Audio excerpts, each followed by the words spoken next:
Ya, bismillahirrahmanirrahim. Assalamualaikum warahmatullahi wabarakatuh. Terima kasih pimpinan, rekan-rekan anggota Komisi 3, Pak Mahfud, dan jajaran anggota Komite Nasional Koordinasi Nasional Pemberantasan dan Pencegahan TPPU. Tadi teman-teman membagi dua semua pernyataannya, saya juga membagi dua.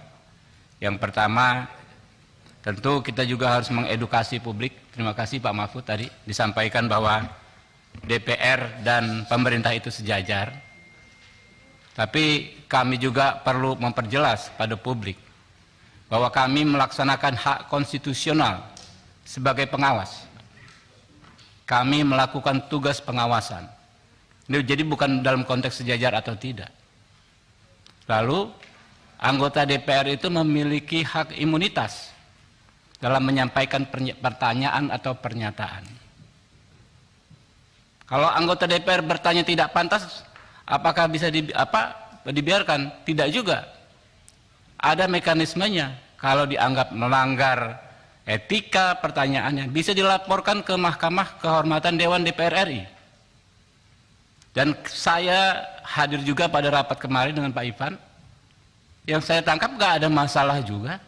Pak Ivan tidak menyampaikan keberatan atas cara-cara rekan-rekan bertanya, cara-cara rekan-rekan menggunakan hak konstitusionalnya.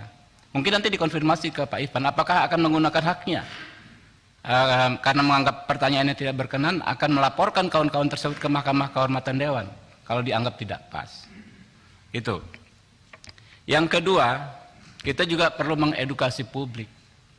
TPPU belum tentu korupsi, tapi TPPU itu adalah tindak pidana menyamarkan hasil tindak pidana. Jadi kalau bukan dibilang bukan korupsi, bukan berarti bukan masalah, juga tetap masalah besar yang memang harus kita cari kejelasannya. Jadi teman-teman kemarin itu dengan berbagai cara bertanya, dengan berbagai macam teknik bertanya, sebetulnya prinsipnya sama semua. Pengen memperjelas soal 300 triliun itu secara detail supaya terungkap. Mungkin cara orang bicara berbeda-beda. Ada yang mungkin akhirnya dianggap sebagai mengancam dan lain sebagainya. Jadi ini nggak bisa teman-teman yang bertanya disamakan dengan Fredrik Yunadi, Pak. Itu pidana, Fredrik Yunadi lain. Nggak bisa, jauh sekali gitu loh. Ya. Nah, pimpinan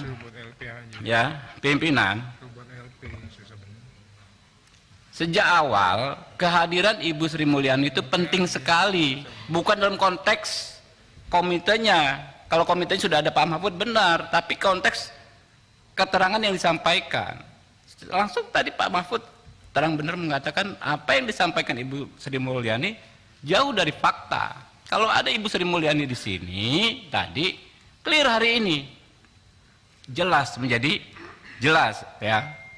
Karena kemarin juga Pak Mahfud, mungkin Pak Mahfud sudah baca juga Pak Ivan ya.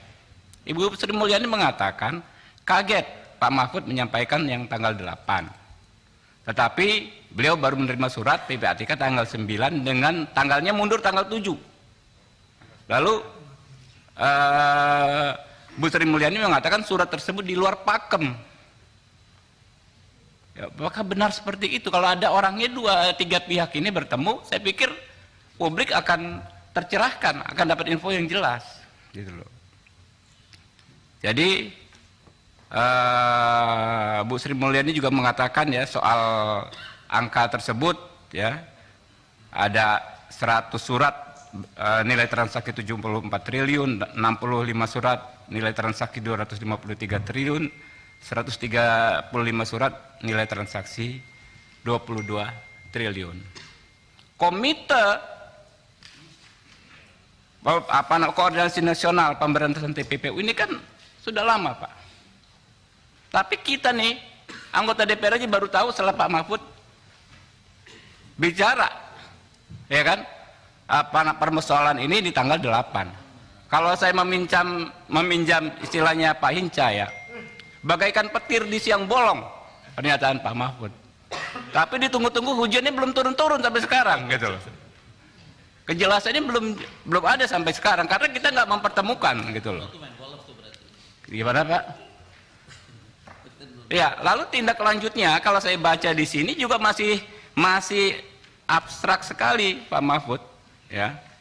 Di halaman berapa dari keterangannya Pak Mahfud? Ya, kita pengen minta keterangan. Sebetulnya apa yang disampaikan Pak Mahfud, saya setuju.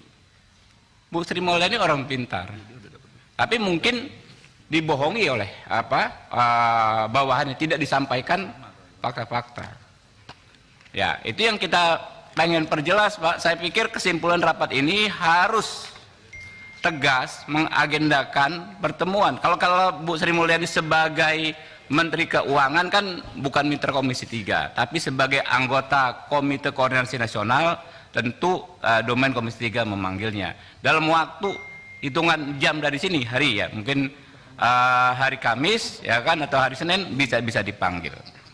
Nah, sedikit mohon klarifikasi Pak Mahfud soal fakta tadi sekretaris MA yang dimaksud itu yang Pak Nur Hadi Pak ya? Yang waktu itu ya, bukan yang sekarang. Oh, terima kasih. Pak Habib. Terima kasih sudah nonton. Jangan lupa like, subscribe, dan share ya.